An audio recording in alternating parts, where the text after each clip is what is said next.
നമസ്കാരം, പ്രവാസി മലയാളിയിലേക്ക് സ്വാഗതം. സൗദിയിലെ താമസരേഖ അഥവാ ഇഖാമ കാലാവധി കഴിഞ്ഞ ഇന്ത്യക്കാരുടെ പാസ്പോർട്ട് പുതുക്കി നൽകില്ലെന്ന ഇന്ത്യൻ എംബസിയുടെ തീരുമാനം പ്രതിസന്ധിയിലാക്കുന്നത് ആയിരങ്ങളെയാണ്. ഇന്ത്യൻ പൗരന്റെ ആധികാര രേഖ പുതുക്കാൻ വിദേശ രാജ്യത്തെ താമസരേഖയും ആവശ്യമാണെന്ന നിബന്ധന അടുത്ത കാലത്തുണ്ടായതാണെന്ന് സാമൂഹിക പ്രവർത്തകർ ആരോപിക്കുന്നു. എന്നാൽ ഇഖാമ കാലാവധി കഴിഞ്ഞ് 3 വർഷം പിന്നിട്ടവർക്കാണ് ഈ നിബന്ധന എന്നാണ് എംബസിയുടെ വിശദീകരണം. ഇത്തരത്തിലുള്ളവർ രാജ്യം വിടുകയോ നിർബന്ധപൂർവ്വം സ്പോൺസറെ കൊണ്ട് ഇഖാമ പുതുക്കുകയോ ആണ് വേണ്ടതെന്നും അവർ വ്യക്തമാക്കുന്നു. സൗദിയിലെത്തുന്ന വിദേശികൾക്ക് ഇഖാമ ലഭ്യമാക്കുന്നതും പുതുക്കുന്നതുമെല്ലാം തൊഴിലുടമയുടെ ഉത്തരവാദിത്തമാണ്. സൗദിയിൽ തൊഴിൽ മേഖല പരിഷ്കരിച്ച നിയമപ്രകാരം ക്രമപ്പെടുത്തിയതോടെ സ്പോൺസർമാരുടെ കീഴിൽ സ്വന്തമായി തൊഴിലെടുത്തിരുന്നവരുടെ എണ്ണവും ഗണ്യമായി കുറഞ്ഞിട്ടുണ്ട്. അതിനിടെ കോവിഡ് വ്യാപനം നിരവധി സ്ഥാപനങ്ങളെ സാമ്പത്തിക പ്രതിസന്ധിയിലാക്കിയിട്ടുണ്ട്. അതുകൊണ്ട് തന്നെ യഥാസമയം തൊഴിലാളികളുടെ ഇഖാമ പുതുക്കി നൽകാനാവാത്ത അവസ്ഥ നേരിടുന്നുണ്ട്. മാത്രമല്ല, സ്വദേശിവൽക്കരണ തോത് പൂർത്തിയാകാത്ത കമ്പനികൾക്ക് തൊഴിലാളികളുടെ രേഖ പുതുക്കാൻ കഴിയാത്ത നിയമ തടസ്സവുമുണ്ട്.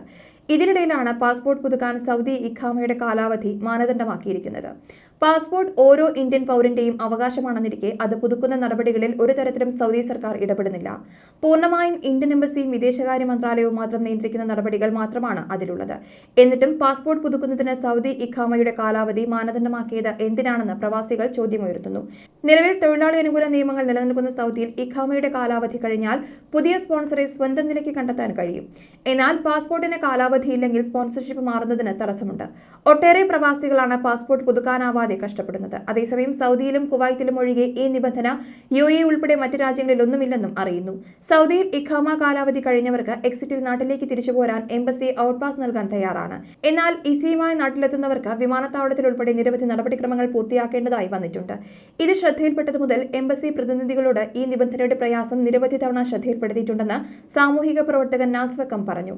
100 കണക്കിന് ആളുകളാണ് ഇതുമായി ബന്ധപ്പെട്ട് സഹായം അഭ്യർത്ഥിച്ച് സമീപിക്കുന്നതെന്നും അദ്ദേഹം വ്യക്തമാക്കി. പാസ്പോർട്ടിന്റെ കാലാവധി കഴിഞ്ഞ് 1-2 വർഷം പിന്നിട്ടവർക്ക് സ്പോൺസറുടെ കത്ത് ലഭ്യമാക്കിയാൽ പാസ്പോർട്ട് കുറഞ്ഞ കാലാവധിയിലേക്ക് പുതുക്കി നൽകുന്നുണ്ട്. അതേസമയം ഇഖാമ കാലാവധി കഴിഞ്ഞവരുടെ പാസ്പോർട്ട് പുതുക്കാനുള്ള അപേക്ഷകൾ എംബസി സേവന കേന്ദ്രങ്ങൾ സ്വീകരിക്കുന്നില്ലെന്ന് സാമൂഹ്യ പ്രവർത്തകർ പറയുന്നു. ഇത് ഒരുപാട് പേരെ പ്രതിസന്ധിയിലാക്കുകയും വ്യാജരേഖകൾ ചമയ്ക്കാൻ പ്രേരിപ്പിക്കുകയും ചെയ്തതായും സാമൂഹ്യ പ്രവർത്തകർ ചൂണ്ടിക്കാട്ടി. ഇക്കാര്യത്തിൽ അടിയന്തരമായി ഇടപെടണമെന്നാവശ്യപ്പെട്ട കേന്ദ്ര വിദേശകാര്യ മന്ത്രാലയത്തിനും ഇന്ത്യൻ അംബാസഡർക്കും നിവേദനം നൽകിയതായി സാമൂഹ്യ പ്രവർത്തകർ വ്യക്തമാക്കി. അതേസമയം സൗദി അറേബ്യയിൽ പ്രീമിയം ഇഖാമ നേടുന്ന വിദേശികൾക്ക് രാജ്യത്തെ പൗരന്മാർക്ക് തുല്യമായ ആനുകൂല്യങ്ങൾ ഏർപ്പെടുത്താൻ ആലോചനയുണ്ട്.